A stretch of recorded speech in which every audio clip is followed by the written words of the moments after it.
네, 성도 여러분 안녕하십니까? 네, 명절 끼어 있는 안식일인데, 안식일은 또 우리 재림교인들한테는 매주마다 돌아오는 명절이죠, 그죠? 네. 명절이 끼어서 어떤 분들은 또 지방으로 내려가시는 분도 계시고, 또 고향으로 오신 분도 계시는데, 이 안식일 왠지 모르게 명절 같지 않은 분위기입니다, 그죠? 아직도 코로나 때문에. 특별히 오늘 저녁에 우리 경민구 형제, 내가 교회에 와서 처음 뵙는 것 같아요. 진심으로 환영합니다. 네. 그리고 손정욱 사모님 또 저녁에 뵙게 되어서 진심으로 감사하고 환영합니다. 예.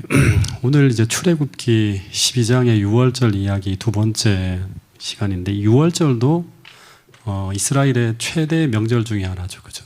예. 그래서 어떻게 보면 오늘 이야기가 조금 의미 있는 그런 또 이야기가 될 것 같습니다.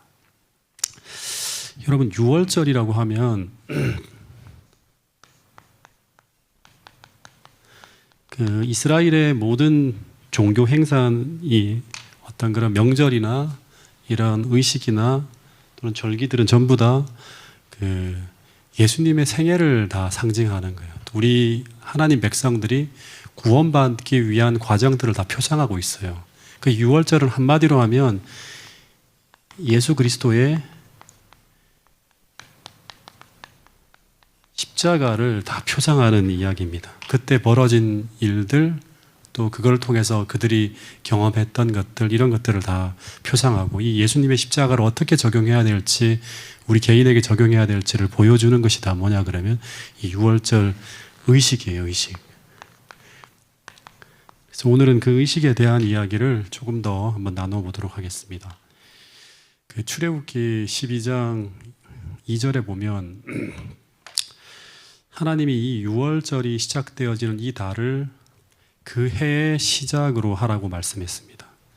그래서 이 말은 이제 이 6월절이라고 하는 것은 그 이제 재앙의 천사가 넘어가는 거죠, 그죠? 그래서 이 6월절이 닥치는 그 시간은 뭔가 하면 10번째 재앙이에요, 재앙. 재앙이 닥쳐온다고 하는 것은 뭐냐 그러면 위기가 닥쳐오는 거거든요. 네. 그래서 이집트 전역에 큰 위기가 닥쳐오지만 동시에 이 사건을 통해서 이스라엘 백성들은 이 6월이라고 하는 이 재앙이 넘어갔을 때 그들에게는 엄청난 구원을 경험하면서 출애굽이라고 하는 새로운 시대를 열게 됩니다. 그래서 이 사건을 계기로 해서 무엇이 만들어진다? 네. 새로운 역사. 그래서 새 달력이 이제 주어지는 거예요. 새로운 달력이. 그 위기가 지나가고 구원의 시대가 열리는 거예요. 여러분, 세 천사의 기별 중에 첫째 천사의 기별이 뭐죠? 하나님을 두려워하고 그에게 영광을 돌리라. 이는 그의 뭐 하실 시간이 이르렀다? 심판하실 시간이 이르렀다고 합니다. 근데 이 심판이라고 하는 게 뭐냐 그러면 히브리어, 그 헬라어로 크리시스라고 해요. 크리시스라고 하는 건 뭐냐 그러면 위기가 닥쳐왔다고 하는 거예요. 이 위기가, 이 심판이 하나님의 백성들에게는 마치 이스라엘이 애굽의 큰 구원을 경험하면서 가나안을 향해 떠나가는 하나님의 역사가 시작되어지는 것처럼 남은 무리에게도 이 큰 위기 속에서 무엇을 경험한다? 하나님의 큰 구원을 경험하게 돼요. 그래서 모세의 노래와 어린 양의 노래를 부른다고 하는 게 이제 계시록 14장에 나오죠, 그죠?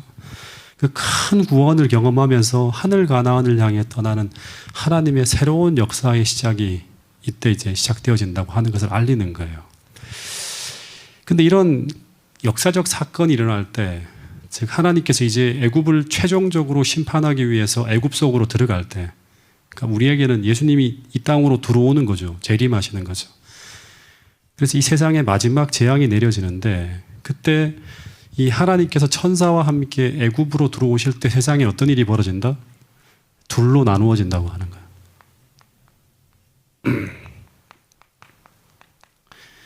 예수님이 재림할 때 세상은 이제 완전히 나누어져요. 계시록 14장에 보면. 그래서 그 재앙을 통해서 심판을 통해 애굽에 보면 죽은 자가 있죠. 천사가 들어올 때 죽은 자와 그 재앙에서 살아남은 자로 나누어집니다. 근데 이 죽은 자와 살아남은 자가 어떻게 나누어지는가?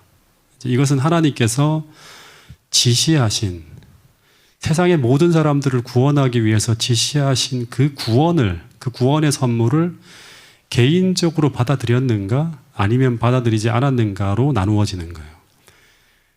재앙이 내려질 때, 즉 하나님께서 천사와 함께 애굽으로 들어오시려고 하실 때, 그때 동시에 그가 하나님의 백성이라면, 하나님을 믿는 사람이라고 하면 하나님께서 하라고 하신 그 개인적인 일을 어떻게 해야 된다? 믿음으로 행하는 자와 행하지 않는 자로 나누어지게 되는 거예요. 그러니까 믿음은 행하는 거예요. 믿는다고 하면 행해야죠, 그렇죠? 그러면 그때 이 하나님께서 애굽으로 천사와 함께 들어오실 때, 그때 하나님의 백성이라고 하는 표시로 뭘 해야 되는가? 그들에게 지침이 내려오는 거예요. 이것을 하라고 하는 거예요. 예. 마지막 때도 무엇을 하라고 지시하시죠, 그렇죠? 성도들의 인내가 여기 있나니 하면서 예수님의 믿음을 가지고 있는 자는 하나님께서 하라고 하시는 것을 해요. 살아남는 거예요. 하지 않으면 어떻게 될까요? 믿지 않으니까 이제 그 구원을 받지 못하게 되는 거죠. 근데 첫 번째, 그때 해야 되는 일이 무엇인가 하면 출애굽기 12장 3절부터 6절에 보면 그 두렵고 무서운 일이 벌어지는 날, 그들이 제일 먼저 해야 될 일은 뭔가 하면 하나님께서 말씀하시기를 반드시 1년 된 수양을 이제 한 10일 날에 취하는 거예요. 구별하는 거예요. 그리고 14일까지 간직해둬요. 구별해서 간직해놨다가 반드시 해가 해질 때 오후 3시, 그러니까 정오부터 6시 사이에 그 양을 잡아 죽여야 돼요. 그리고 그 피를 우슬초에다가 찍어서 적셔갖고 집 좌우 문설주와 임방에다가 발라야 되는 거예요. 하나님은 이 한 가지의 의식을 통해서 지금 이집트 안에 있는 하나님의 참 백성을 찾는 작업을 시작하시는 거예요. 이 한 가지 예식을 통해서 고센 땅에 있다 하더라도 하나님에 대한 믿음이 없는 자는 이걸 안 해요. 예. 자기 행함을 의지하는 사람은 또 안 해요. 내가 착하게 살았는데 설마 나를 죽이려고. 내가 이 이스라엘의 천부장인데 내가 지금까지 어떤 일을 해왔는데 하면서 자기 행함을 의지하는 사람들은, 자기 생각을 의지하는 사람들 안 해요. 근데 이 한 가지 의식을 통해서 이집트 안에 있는 당신의 참 백성, 참 믿음을 가진 사람을 하나님은 찾는 작업을 시작한다고 하는 거예요. 그래서 이때 이집트에 큰 재앙의 바람이 불기 전에 살 수 있는 사람은 하나님께서 마련하신 그 피난처 속으로 순종하여 들어가는 자들이에요. 똑같죠, 그죠? 노아 홍수 당시에도 방주 안으로 들어가는 자가 믿는 자들이에요, 그죠? 그리고 하나님은 그들을 당신의 백성으로 구별하시고 이들을 데리고 가나안으로 떠나신다고 하는 거예요. 근데 조금 더 생각해 보면 이 사람들은 어린 양을 죽여서 그 피를 임방과 물설주에 바른 사람이라고 하는데 이 사람들은 어떤 사람들인가? 이거를 이제 오늘날까지 적용해야겠죠. 이 사람들은 그들이 죽어야 할 죽음을 대신해서 그 죽임을 당한 어린 양의 죽음을 어떻게 하는 사람이다? 제가 지난번 시간에도 계속 얘기했지만 예수님은 세상 모든 사람을 위해 돌아가셨어요. 그 구원의 선물을 다 주셨어요. 근데 이 사람들은 피를 바르는 사람은 뭐냐 그러면 이 희생을 자기 개인에게 적용한 사람이에요.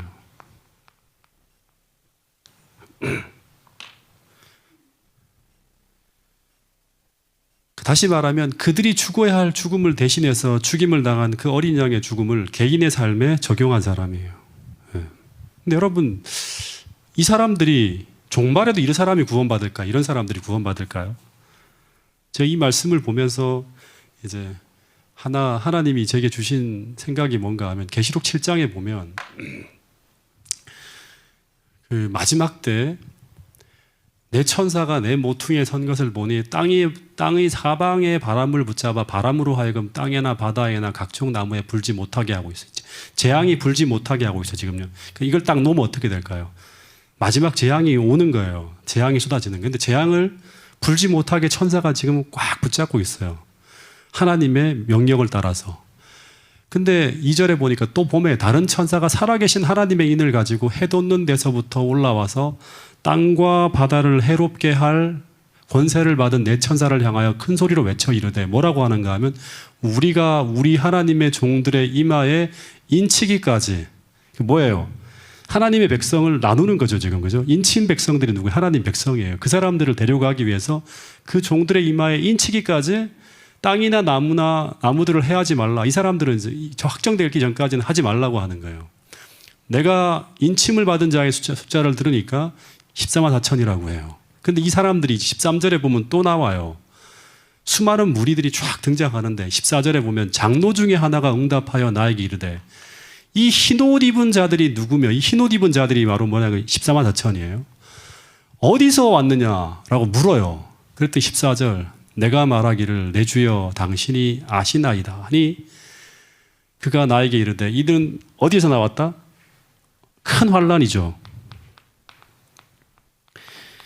큰 환란이라고 하는 것은 열재앙이에요. 마지막 때는 큰 재앙이 쏟아지는 그 재앙에서 구원받은 사람들이 나왔어요. 구원받은 사람들이 나왔어요. 그죠? 근데 그 사람들은 어떤 사람이다?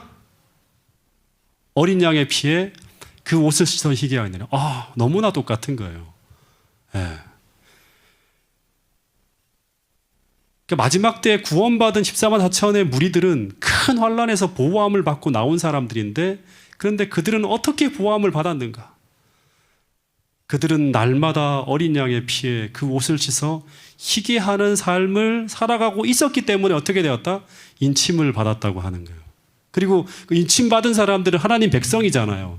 그 사람들은 하나님께서 보호하여 주셔서 큰 환란에서 패스오버, 재앙의 천사가 내려올 때 패스오버, 그들은 구원받았다고 하는 거예요. 예. 다시 말해서 이 말은 결국 우리가 마지막 날 구원을 받는 것은 이 용서하시는 십자가의 사랑이 내 삶에 믿음으로 적용되어지고 있는 사람이기 때문에 그 사랑과 그 믿음 때문에 그 결과로 뭐를 지킨다? 안식일을 신실하게 지키는 순종을 하게 되는 것이고 더하여서 나로 회개하는 삶을 살게 하고 그래서 날마다 나의 의복을 깨끗하게 빠르게 하는 그 성결하고 정결한 삶으로 나를 변화시키는 삶의 변화가 일어나게 된다고 하는 거예요. 그 사람들이 어떻게 된다? 마지막 날 구원을 받는다고 하는 것입니다. 그래서 이 6월절에 시작된 이 그리스도의 십자가의 사랑의 불꽃은 가나안에 들어갈 때까지 우리 심령에서 절대 꺼져서는 안 되는 거예요. 계속 불타오르고 있어야 돼요. 언제까지? 요단강을 건너가는 그 순간까지. 여러분, 그래서 오늘 우리는 우리 스스로에게 물어봐야 돼요. 오늘 나의 심령에는 이 십자가의 사랑이 불타오르고 있는가? 한번 물어보세요. 오늘 내 심령에는 그리스도의 십자가의 사랑이 불타오르고 있는가? 두 번째, 오늘 나의 삶에는 예수 그리스도의 십자가의 은혜가 날마다 적용되고 있는지. 이건 더 구체적으로 말하면 나는 오늘도 그분의 피와 살을 먹고 마시는 삶을 살아가고 있는지. 이 시간 여러분들 개인에게 한번 적용해 보시고 한번 생각해 보시기 바랍니다. 만약 이 십자가의 불꽃이 우리 자신에게 꺼졌다면 어떻게 해야 될까요? 다시금 십자가로 돌아가야 돼요. 예. 이게 식어버렸다 그러면 우리는 아무것도 할 수 없어요. 예. 다시금 주님께로 돌아가야 된다고 하는 것입니다. 근데 이 6월절에 행하는 일 중에 하나가 이제 우슬초로 내가 머물고 있는 그 집에 임방과 문설주의 피를 바르는 일을 해야 되고 또 하나 이제 몇 가지 더 해야 되는 일이 있어요. 그게 뭔가 물으면 읽어볼까요? 출애굽기 12장 8절부터 10절.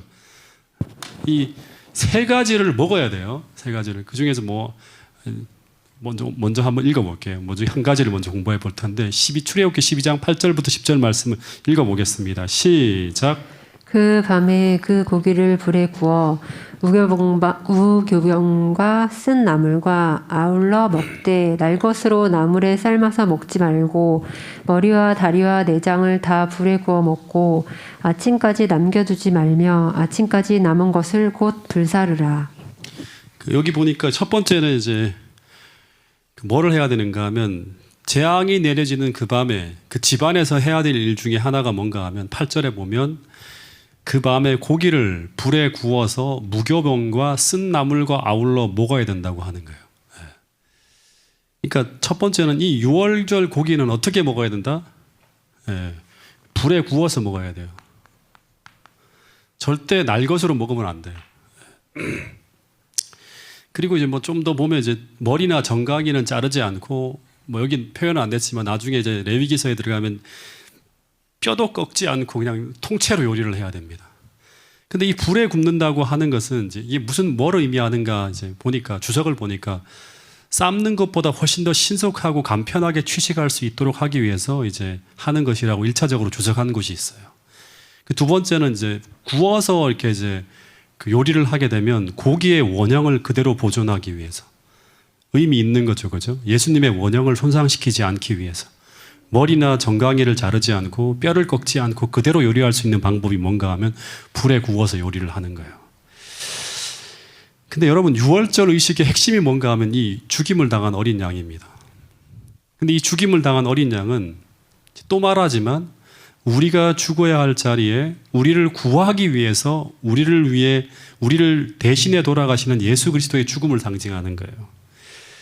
근데 이 유월절 의식은 이 죽음을 내가 이 받아들임을 믿음으로 표현하기 위해서 어떻게 한다?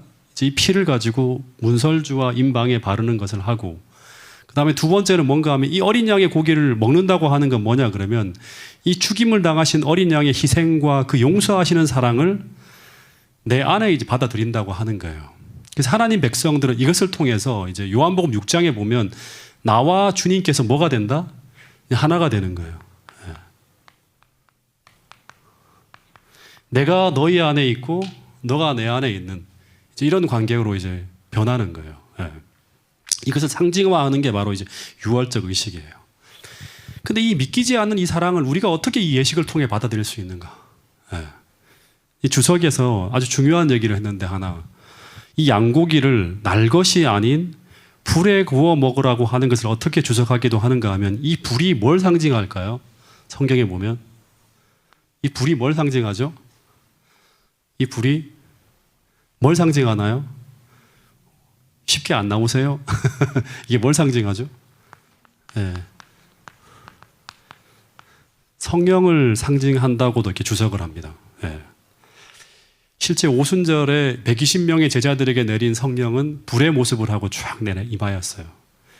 근데 이 양의 고기를 불에 구워 먹는다고 하는 것은 뭔가 하면 이 십자가의 뜨거운 사랑과 희생을 우리가 성령의 빛을 통하여, 즉 성령의 불에 구워서, 불에 굽는다고 하는 건 뭐예요? 성령을 통해 잘 익혀서 내가 취식하는데 어려움이 없도록, 내가 받아들이고 소화하는데 어려움이 없도록, 즉 내 마음의 그 의미를 잘 받아들일 수 있도록 성령의 불에 충분히 구워서 받아들인다는 것을 의미한다고도 주석하기도 합니다. 즉 다시 말하면 예수님의 그 희생과 은혜를 상징하는 이 양의 고기를 우리가 그냥 날 것으로 먹으면 어떻게 된다? 그냥 고기를 먹는 거예요. 고기를 먹는 게 아니라 성령을 통해서 우리의 마음에, 우리 영혼에 받아들인다고 하는 것을 의미하는 거라고 하는 것입니다. 여러분, 이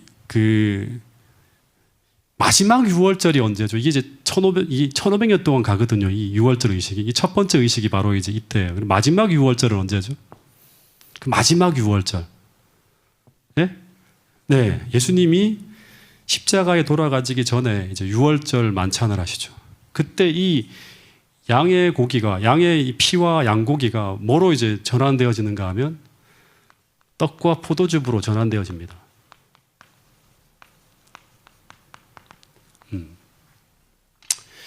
그래서 요한복음 6장에서는 예수님의 몸과 피를 상징하는 게 이 떡과 포도즙이 되고, 요한복음 6장에서는 이것을 먹고 마시는 사람은 뭘 가졌고? 영생을 가졌고 마지막 날에 내가 그를 살리겠다고 하는 거예요. 똑같아요. 유월절에 이 피를 적용하고 이 양고기를 먹는 사람은 어떻게 된다? 그 재앙의 때 살아남는다고 하는 거예요. 근데 이 의식을 행하는 성만찬 때 만약 우리가 성령이 이제 우리 마음에 역사하지 않는다면 어떤 일이 벌어질까요? 그 예식을 하는데 성령이 역사하지 않는다면 어떤 일이 벌어질까요? 그냥 성령의 조명 없이 날로 먹고 마시면, 이 포도즙과 만약에 떡을 먹고 마시면 이 예식은 아무런 의미 없이 그냥 떡과 포도즙을 먹고 마시는 것에 불과한 아무런 의미도 없는 예식이 되는 것이죠. 그래서 이 불로 구운 양고기는 오늘날로 말하면 그분의 뜨거운 십자가의 사랑이 담긴 이 생명의 양식인 하나님의 말씀을 뭐로? 성령의 조명을 통해서 우리가 날마다 받아들이는 것으로도 해석되어질 수 있는 거예요.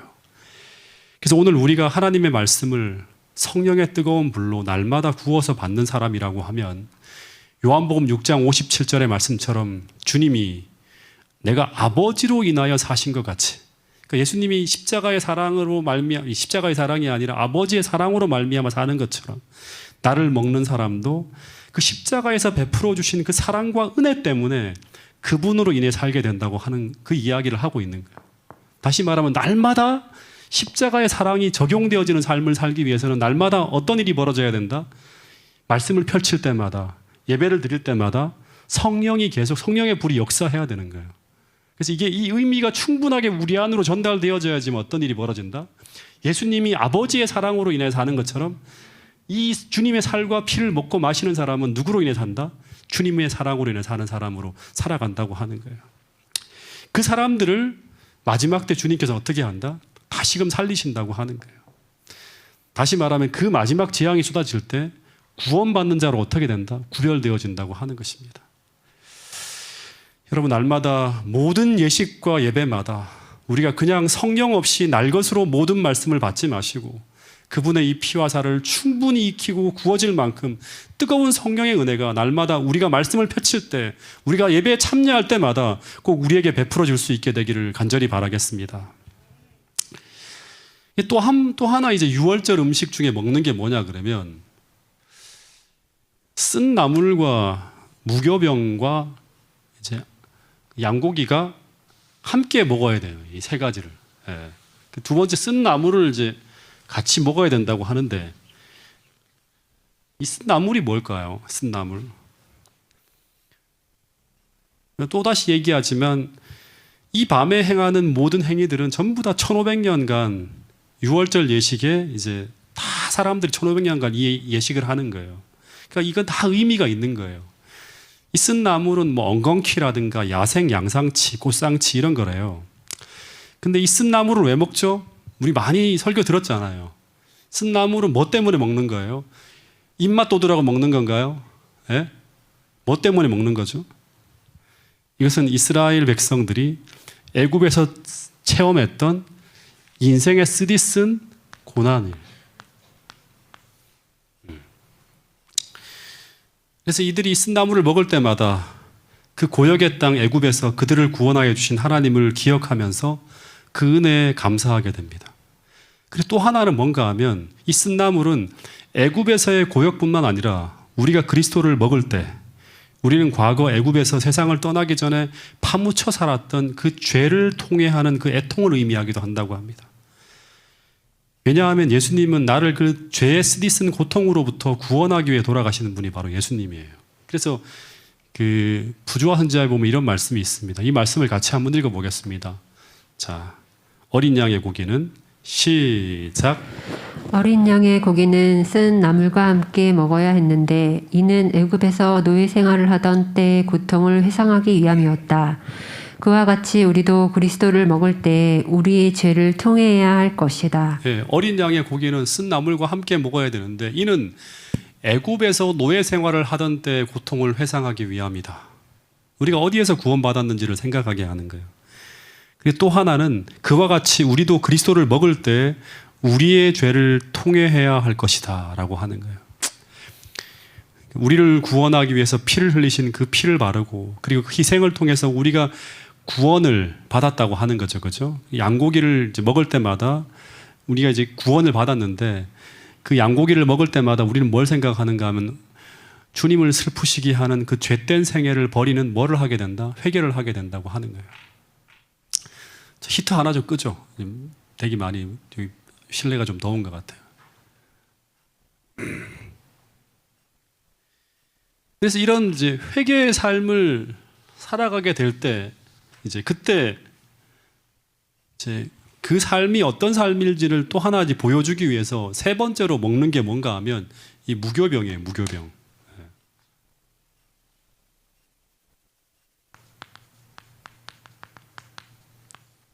그래서 이 유월절 의식이 이제 일주일간 쭉 지내면서 무교절과 같이 연결되어지거든요. 네. 이 무교병은 뭔지 아시죠? 무교병은 뭐예요?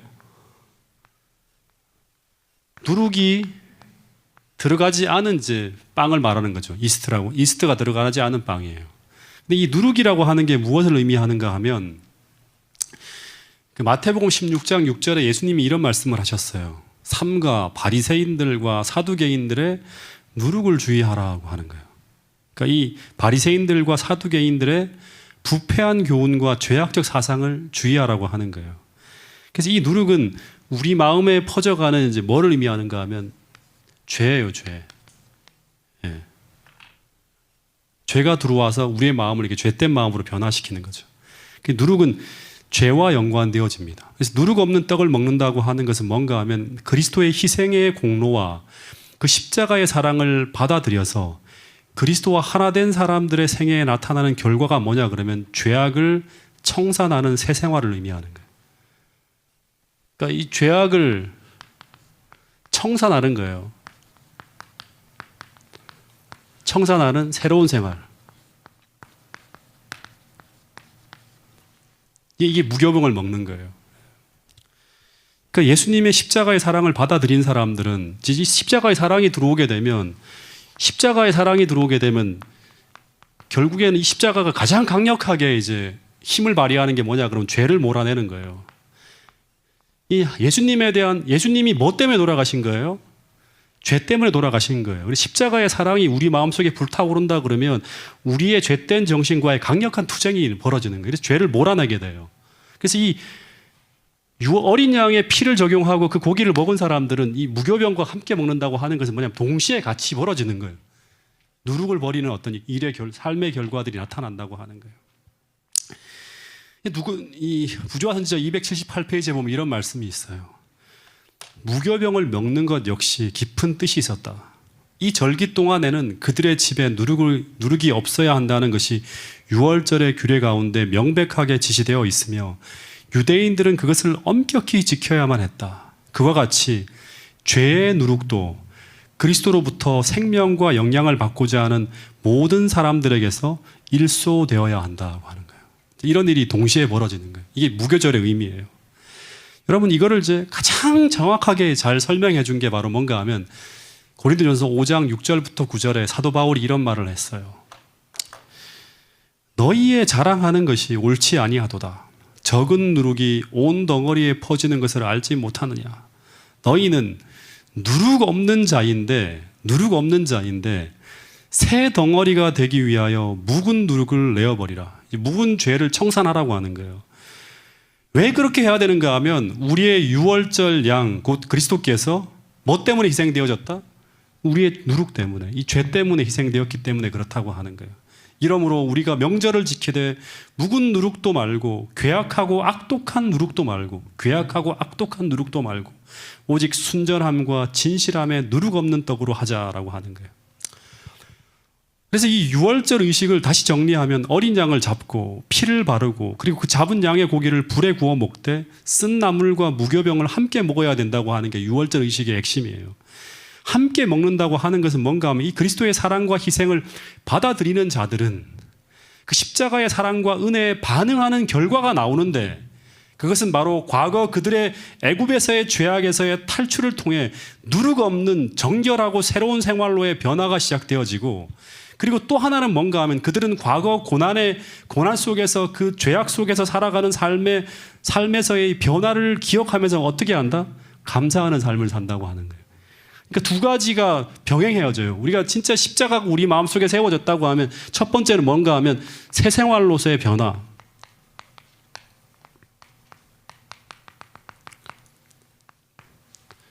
새 생활의 변화. 이게 뭐냐 그러면 이 성화라고 하는 거죠.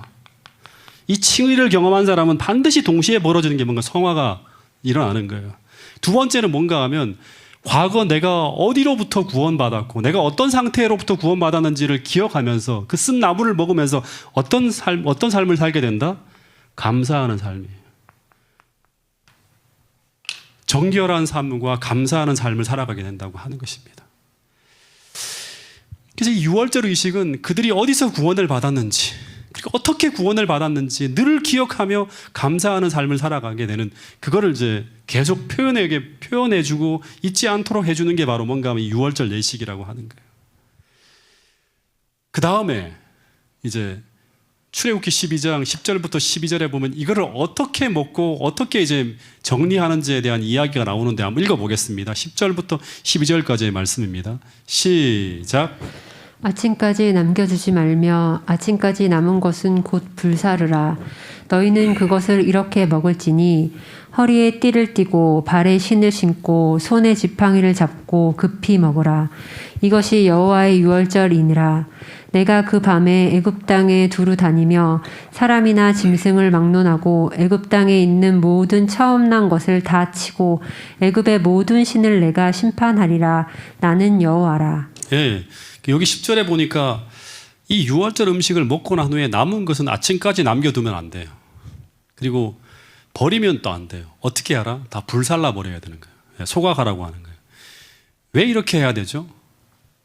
이 음식은 뭐를 예표하는 거기 때문에 예수님의 몸을 예표하는 거예요.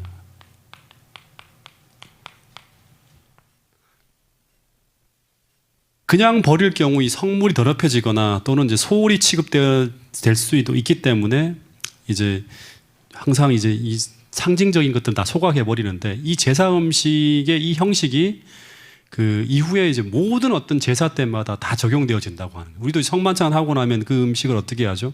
땅에 묻거나 아니면 이제 소각을 하죠. 예. 근데 실제 유월절에 피를 바르는 것도 이제 그렇게 한다고 이 부분에 적용되어지는 거라고 하는 거예요. 피를 어디에 바르는가 하면 임방과 문설주에 발라요. 문지방에는 안 바르죠. 다 바르면 좋은데 왜 문지방에 안 바를까요? 문지방에 바르지 않는 이유는 뭔가 하면 이제 주석에 보니까 피가 짓밟히는 것을 예방하기 위해서 그렇게 한다고 하는 거예요. 이것을 통해서 우리가 한 가지 생각해야 될 것은 뭔가 하면 상징적 의식이기 때문에 그 의미가 중요한 것이지 그 의식이 끝난 후에 그것을 함부로 된다. 그것으로 사용된 도구들은 이미 의식이 끝났기 때문에 함부로 아무렇게 치고 해도 된다고 생각하는 경우가 좀 있는데 이거는 정말 아니라고 하는 거예요. 여러분 우리가 하나님과 교통하고 예배하고 그 부분에 사용되어진 모든 도구들과 그 의미가 담겨있는 모든 기물들은 우리가 소중히 다루고 구별할 필요가 있는 것 같아요. 이제 이 말씀을 본다 그러면. 왜냐 그러면 그것을 함부로 하게 될 때 어떤 게 된가 하면 우리의 의식 속에 하나님에 대한 의식, 하나님에 대한 경외심과 예배를 드리는 의식이 아주 경박해지고 얕아질 수 있다고 하는 거예요. 제가 이 말씀 보면서 하나 생각한 게 뭐냐 그러면 성경책 같은 경우도 내가 정말 귀하게 다뤄야 되겠구나 또 한번 생각하게 되었어요. 그러니까 왜냐 그러면 이 전부 다 뭐냐 그러면 우리가 이게 다 상징이잖아요. 그 의미가 담겨 있는 것이잖아요. 근데 그걸 함부로 하게 되면 어떤 일이 벌어진다? 우리 의식 속에서 예수님에 대해서 함부로 하는 어떤 그런 예배라든가 이 모든 부분에 의식이 약해지면, 의식이 무너지게 되면 그 내용도 함께 무너질 수도 있다고 하는 거예요. 그 의식과 내용과 두 가지를 다 잡아야 되는 거예요.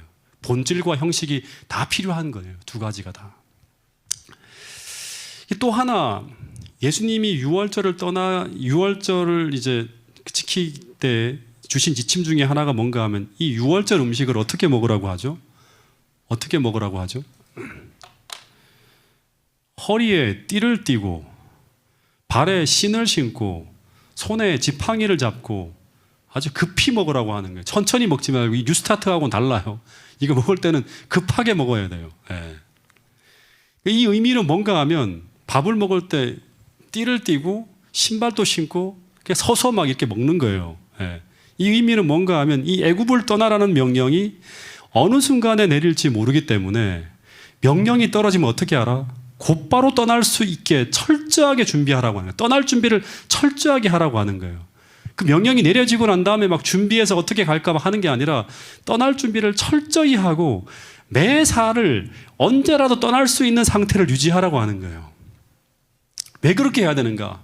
생각했어요. 왜 그렇게 해야 되는가 하면 이 출애굽기를 보면 우리가 아는 것처럼 바로의 마음이 또다시 바뀌죠. 바로의 마음이 또다시 바뀌게 됩니다. 그래서 문이 열릴 때 어떻게 해야 된다? 바로 떠나야 된다고 하는 거예요.